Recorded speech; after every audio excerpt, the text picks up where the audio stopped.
అందరికీ నమస్కారం.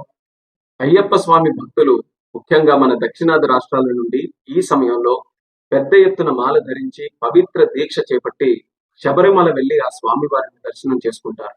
కిందటి సంవత్సరం కేంద్ర మంత్రిగా నేను బాధ్యతలు స్వీకరించిన తర్వాత విమానంలో ప్రయాణం చేసే అయ్యప్ప స్వామి భక్తుల సమస్యలు నా దృష్టికి వచ్చాయి.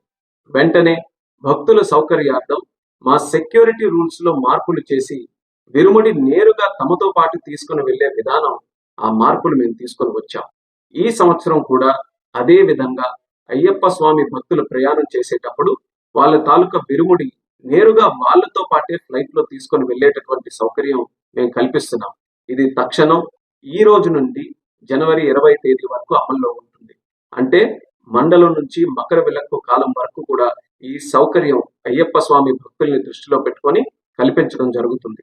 ఈ కూటమి ప్రభుత్వం దేశ ఆచార సాంప్రదాయాలకు, భక్తుల మనోభావాలకు అత్యంత ప్రాధాన్యతనిస్తుంది. అందుకే ఎవరికి ఇబ్బంది కలగకుండా ఉండాలనే ఆలోచనతో భద్రతా నియమాలు పాటిస్తూ మా మినిస్ట్రీ ఆఫ్ సివిల్ ఏవియేషన్ ద్వారా ఈ నిర్ణయం మేము తీసుకున్నాం.